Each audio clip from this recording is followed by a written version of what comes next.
What's going on, everyone? Welcome back to another episode of Everything Virtual, your place for all VR content, news, game reviews when we get back to doing those.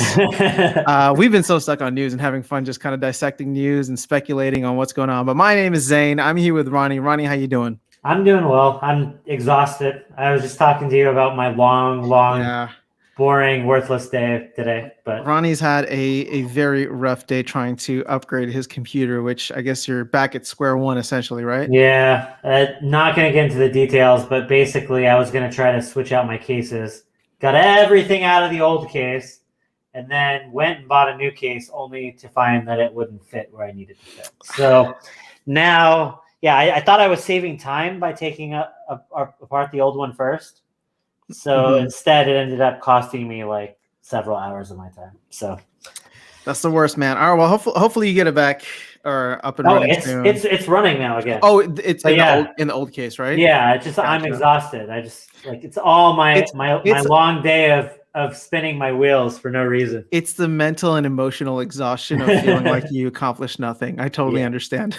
Like if it was working now, like if I got it switched into a case and I had worked just as long and hard. Yep.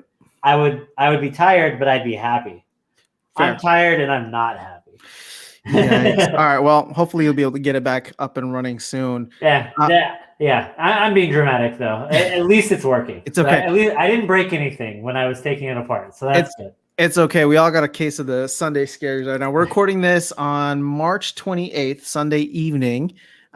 We got a couple of actually big pieces of news. So there's two things that we'll just start with. Rec Room raises a little bit more capital, and they are now valued at $1.25 billion.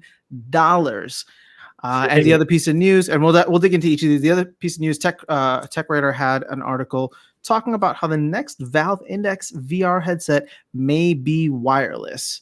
So we've done a lot of speculating all across the place, but it'll be nice to actually dig into the Index side because, this is the first time we're hearing any kind of news from Valve on the Index. So let's jump into the Rec Room news, and I'm going to go ahead and share the window that I'm looking at here. And this is an article on TechCrunch.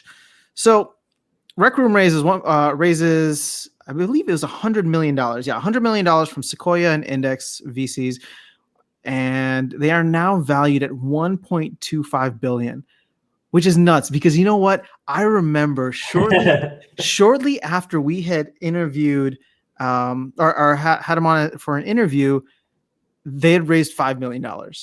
And they just got a check written out for $100 million. That's now, crazy.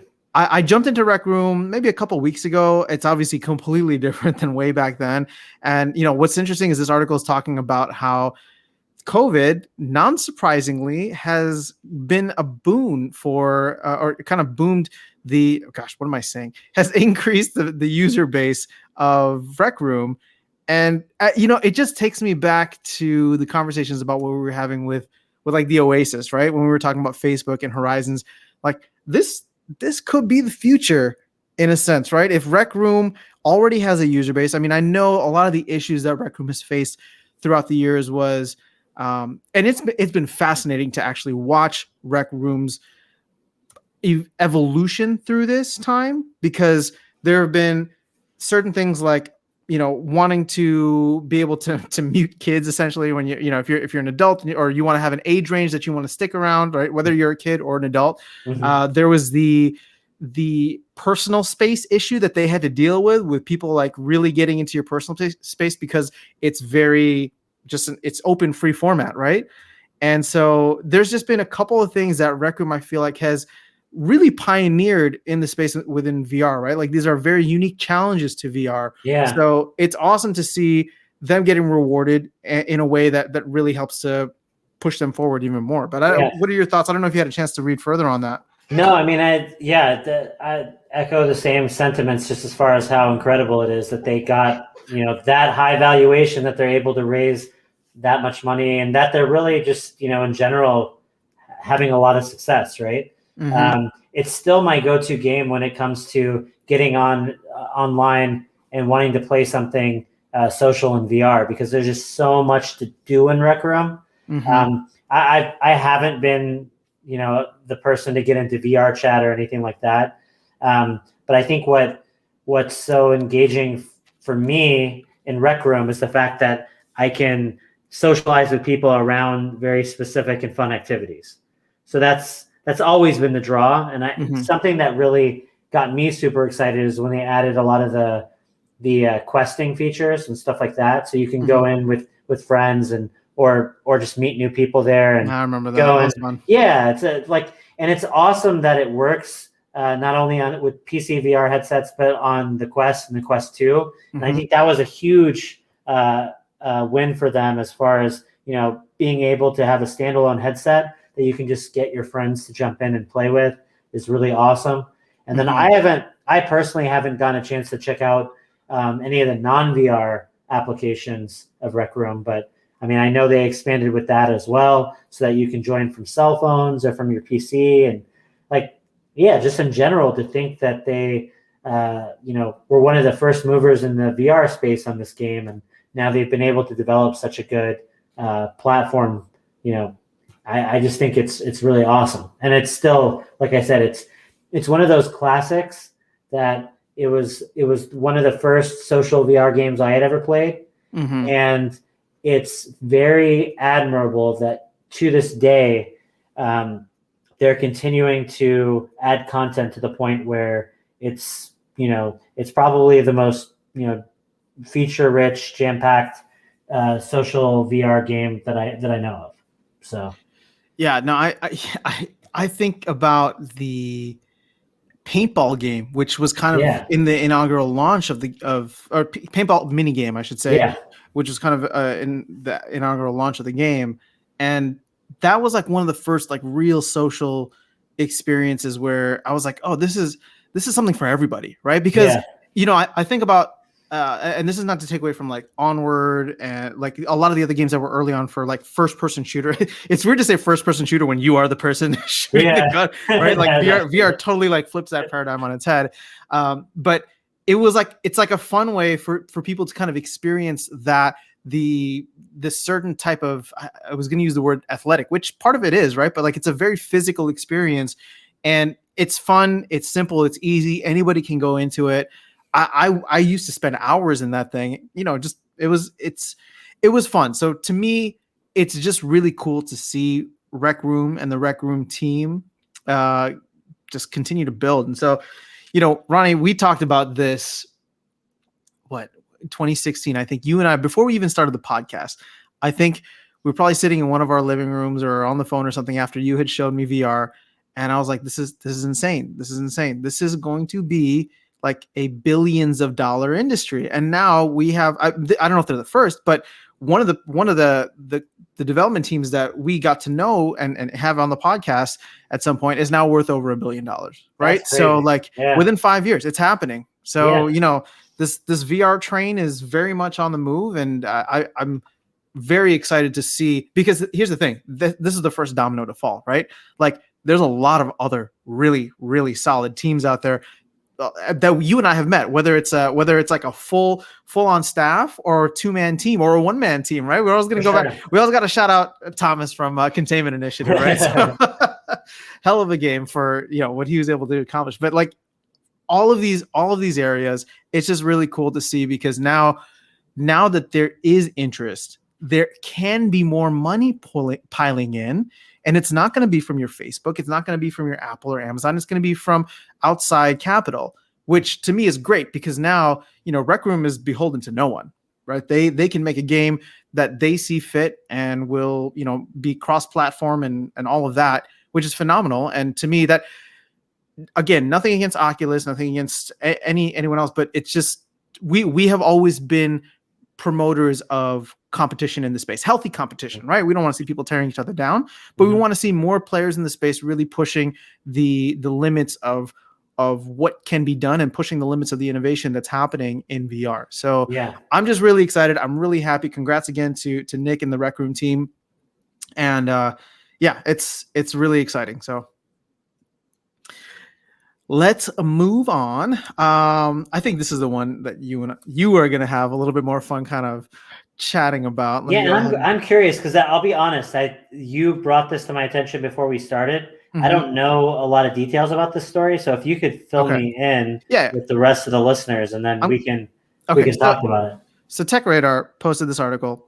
Next Valve Index VR headset may be wireless. Now, there isn't much in the actual article, right? Like, So it's a patent of some sort, but it says correct. recent. It Yeah. says recent. Yeah. I So mean, I'm kind of curious, like in the when. last week or two. Okay. So, it's asking what they're excited about. There's essentially it's wireless. Could it be standalone potentially? But even if it's not, it'll still run from a computer, although it would be wireless. So like it's just here's what I want to know, because I don't have an index, right? And I don't know if you've had a chance to go through the article fully, but you have an index. Mm-hmm. You love your index Mm-hmm. compared to a lot of the other headsets that you've worn. I do. What would that experience be like if it was either standalone or wireless or both? I Actually, mean, one includes the other, but you know what I'm saying? yeah. I mean, it would be amazing. So I mean, full disclosure, I haven't gotten a Quest 2 or anything like that, so I don't know how that compares. As far as I know, the visual clarity of the Quest 2 is supposed to be really amazing.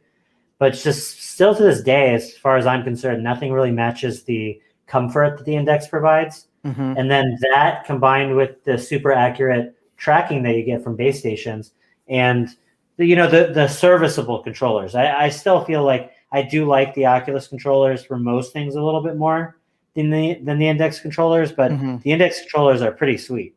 And really, it's just the fidelity of the tracking, the audio. Just I think the best way I can sum up the Valve Index is that it's overall the best VR experience that you can buy.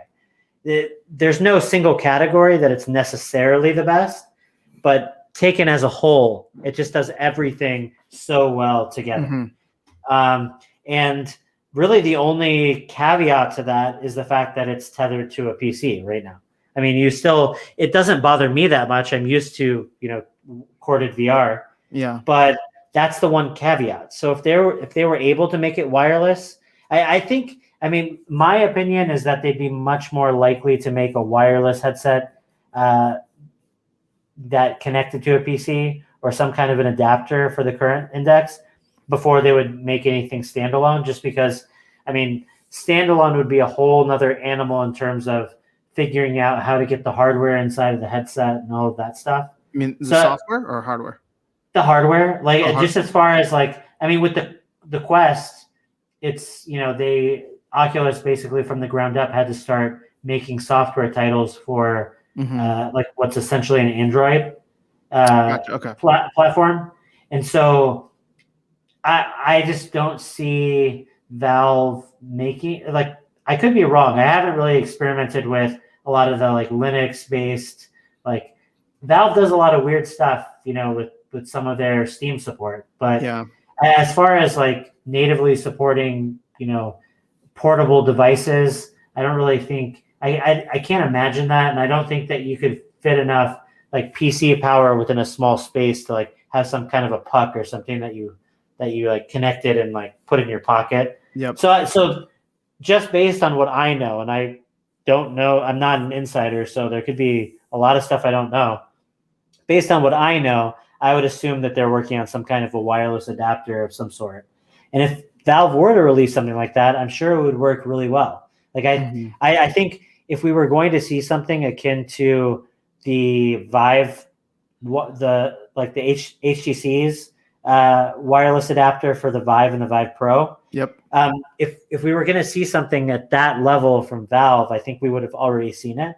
So that kind of tells me that's where my thought was going. Yeah. So that kind of tells me that they're waiting for something to change. So either you're right, they could be doing some kind of standalone thing and they're just taking their sweet time. Well, it's not me. It's Tech Radar and the teams. But that's what I mean. It's possible that they're doing standalone, or it's possible that there's some kind of a new technology that allows wireless streaming in a way that Valve is now comfortable with moving forward on. I know these patents are kind of crapshoot sometimes in terms of like which ones are actually going to turn into products versus which ones, are they just throwing at the wall just to protect themselves in case they decide to do something. And I believe the patent was filed, they're saying September 2020. So it's been a Okay. while, but But at the same time, that's like, I mean, it takes that's time not, for these things. Yeah. that's like September 2020 is fairly recent. Like Mhm. if you would have told me this was a patent filed like before the index was released or something, it'd be one thing. But the index was released what, in 2018 now? So like June 2018, I think. So it's over 2 years old. Yeah.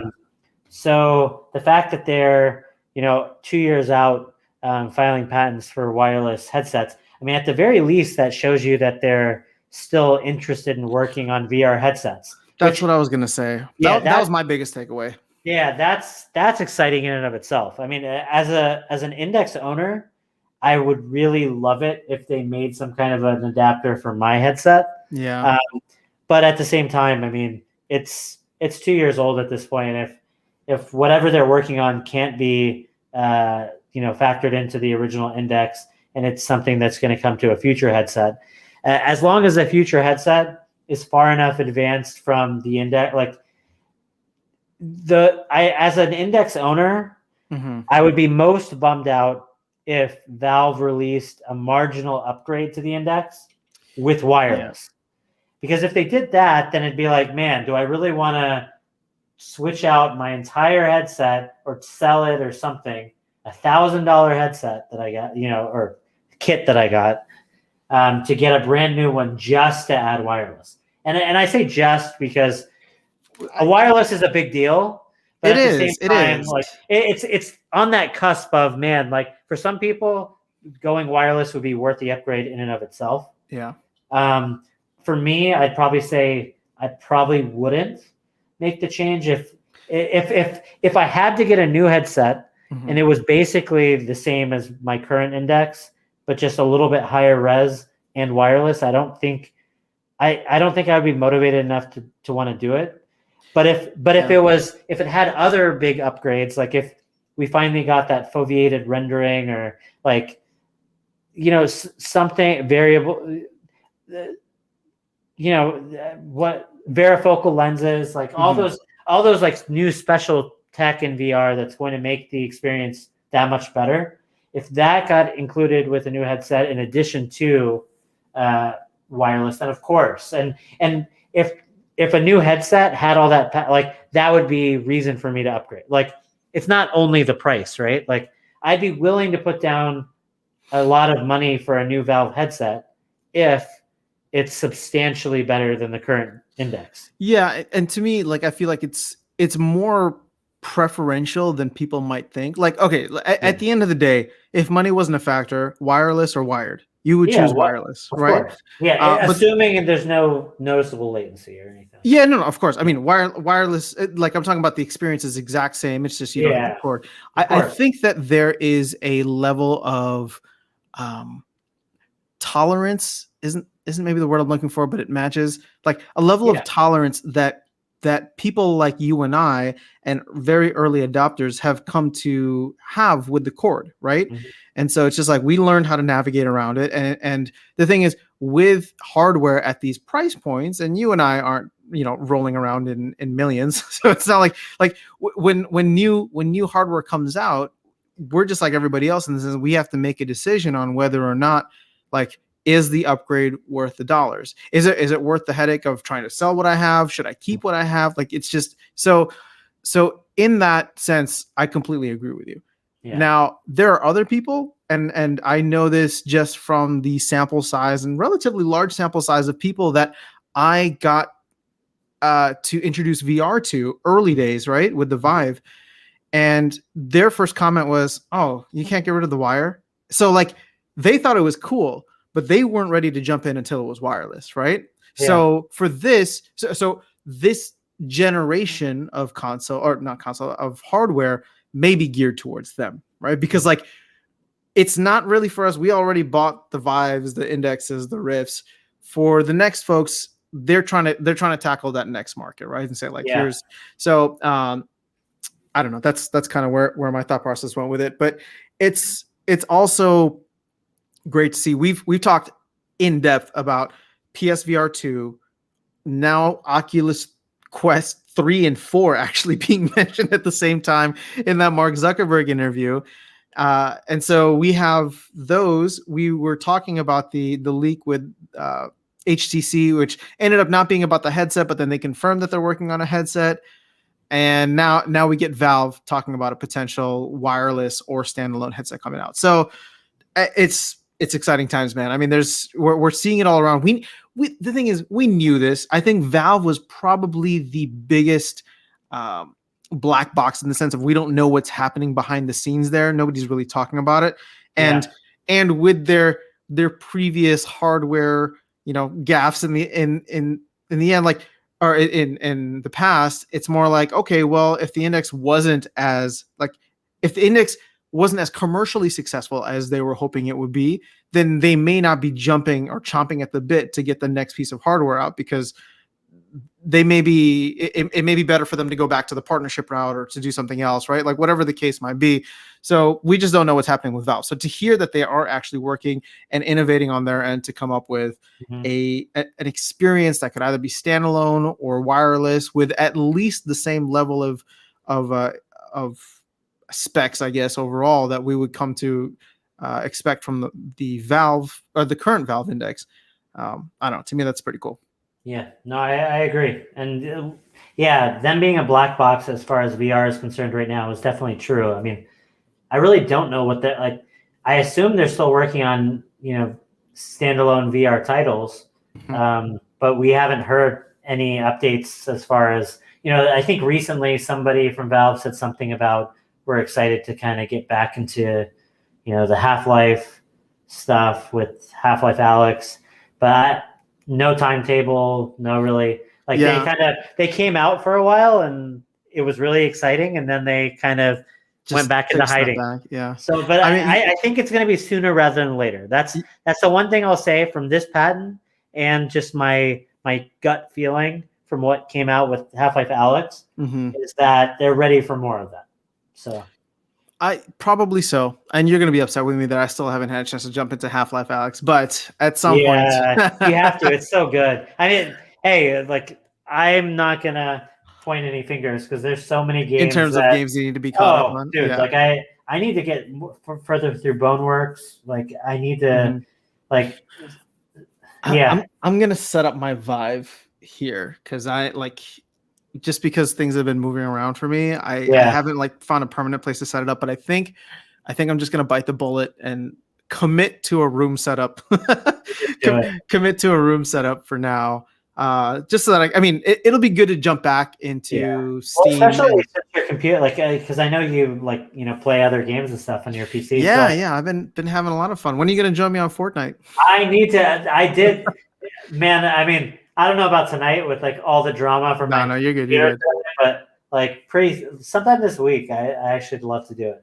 Yeah, for those who may not have heard, I just recently started playing Fortnite a couple of weeks ago. My younger cousin got me into it. He's been begging me to play for a while. So I started playing, and then all these people, I was streaming on Twitch, and all of a sudden I had all these 12-year-old kids who are like, "Hey, can I play with you?" And they're like, there's nothing more humbling than getting your butt kicked by I mean, what's nice is they all play on my team, but I'm just like, oh, I have no idea what I'm doing. I'm just getting carried through these games. But it's been fun, especially kind of in this whole COVID less social era. So getting back into more social gaming, which I thought I would have been doing more so in VR, and now maybe this will be the catalyst for me to actually jump back into doing social gaming in VR.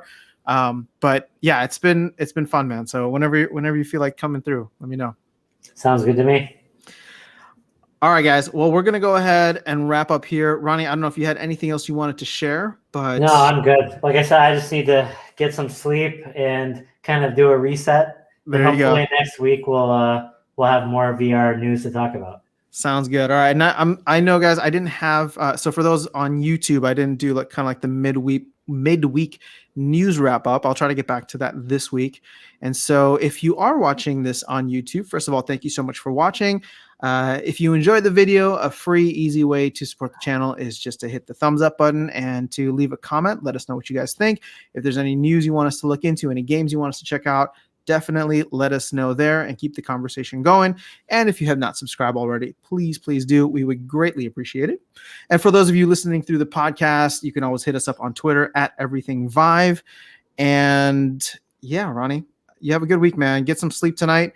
Everybody else, have an awesome week. We'll catch up with you soon. And VR on. That's such a lame catchphrase. What do we say? I was like, in real time.